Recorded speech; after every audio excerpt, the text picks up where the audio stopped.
ರಾಜ್ಯದಲ್ಲಿ ಕಳೆದ ಕೆಲವು ದಿನಗಳಿಂದ ತಾಪಮಾನ ಹೆಚ್ಚಾಗಿದೆ. ಕೆಲ ಕಡೆಗಳಲ್ಲಿ ಗುಡುಗು ಹಾಗೂ ಮಳೆಯೂ ಆಗಿದೆ. ಆದರೆ ಇಂದು ರಾಜ್ಯದ ಬಹುತೇಕ ಜಿಲ್ಲೆಗಳಲ್ಲಿ ಒಣ ಹವೆಯು ಮುಂದುವರಿಯಲಿದೆ.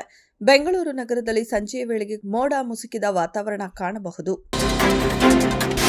ಇತಿಹಾಸ ಹೊಂದಿರುವ ಮೈಸೂರು ಸಿಲ್ಕ್ ಸಂಸ್ಥೆ ಮೈಸೂರು ಮಹಾರಾಜರು ಸ್ಥಾಪಿಸಿದ ಸಂಸ್ಥೆ. ಕರ್ನಾಟಕದ ಸ್ವಾಭಿಮಾನದ ಶಕ್ತಿ. ಮೈಸೂರು ಸಿಲ್ಕ್ ಕನ್ನಡ ನಾಡಿನ ಪರಂಪರೆ ಸಂಕೇತ. ಸಾವಿರಾರು ಕುಟುಂಬಗಳ ಬದುಕು. ಆದರೆ ಕಾಂಗ್ರೆಸ್ ಸರ್ಕಾರಕ್ಕೆ ಪರಂಪರೆಯ ಬೆಲೆಯೂ ಗೊತ್ತಿಲ್ಲ. ರೈತರ ನೋವು ಅರ್ಥವಾಗ್ತಿಲ್ಲ. ಕಾಂಗ್ರೆಸ್ ಸರ್ಕಾರದ ದೂರಾಡಳಿತದ ಪರಿಣಾಮ ವಿಶ್ವವಿಖ್ಯಾತ ಸಂಸ್ಥೆಗೆ ಮುಚ್ಚುವ ಪರಿಸ್ಥಿತಿ ಎದುರಾಗಿದೆ ಎಂದರು. ಶಾಸಕ ವಿನಯ್ ಕುಲಕರ್ಣಿ ಅವರಿಗೆ ಜಾಮೀನು ಸಿಕ್ಕಿರುವ ವಿಚಾರವಾಗಿ ಉಪಮುಖ್ಯಮಂತ್ರಿ ಡಿಕೆ ಶಿವಕುಮಾರ್ ಅವರು ಪ್ರತಿಕ್ರಿಯೆ ನೀಡಿದ್ದು, ಯಾವುದೇ ವ್ಯಕ್ತಿಗೆ ಕಿರುಕುಳ ನೀಡಬೇಕು ಅಂದ್ರೆ ಅದಕ್ಕೆ ಒಂದು ಮಿತಿ ಇದೆ.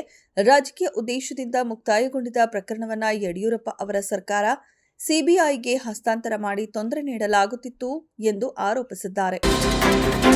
ರಾಜಕೀಯ ಜೀವನದಲ್ಲಿ 50 ವಸಂತಗಳನ್ನು ಪೂರೈಸಿರುವ ಮಾಜಿ ಮುಖ್ಯಮಂತ್ರಿ ಬಿಎಸ್ ಯಡಿಯೂರಪ್ಪ ಅವರಿಗೆ ಅದ್ದೂರಿಯಾಗಿ ಅಭಿನಂದನೆ ಸಲ್ಲಿಸಲು ಚಿತ್ರದುರ್ಗದಲ್ಲಿ ಬರುವ ಮೇ ತಿಂಗಳಿನಲ್ಲಿ ಆಯೋಜಿಸಲು ಉದ್ದೇಶಿಸಿರುವ ಸಮಾವೇಶದ ಸಿದ್ಧತೆಗೆ ಚಾಲನೆ ದೊರೆತಿದೆ.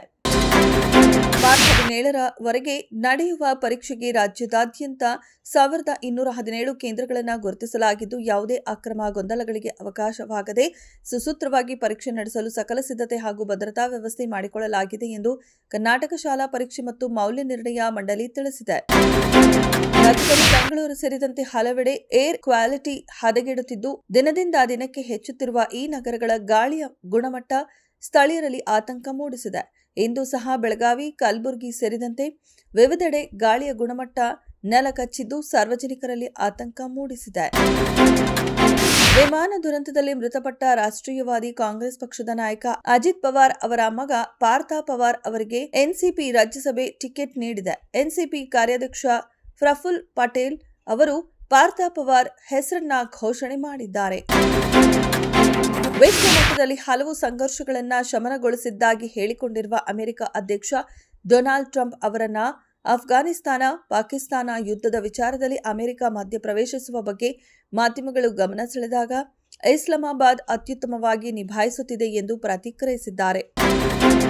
ಕರ್ನಾಟಕ ತಂಡದ ವಿರುದ್ಧ ರಣಜಿ ಟ್ರೋಫಿ ಟೂರ್ನಿಯ ಫೈನಲ್ ಪಂದ್ಯದಲ್ಲಿ 5 ವಿಕೆಟ್ ಗೊಂಚಲು ಪಡೆದಿರುವ ಜಮ್ಮು ಕಾಶ್ಮೀರ ತಂಡದ ವೇಗದ ಬೌಲರ್ ಅಕೀಬ್ ನಬಿ ಬೆಂಬಲಕ್ಕೆ ನಿಂತಿರುವ ಭಾರತದ ಮಾಜಿ ನಾಯಕ ಸೌರವ್ ಗಂಗೂಲಿ ನಬಿ ಅವರನ್ನ ರಾಷ್ಟ್ರೀಯ ಕ್ರಿಕೆಟ್ ತಂಡಕ್ಕೆ ಪರಿಗಣಿಸುವಂತೆ ಆಗ್ರಹಿಸಿದ್ದಾರೆ.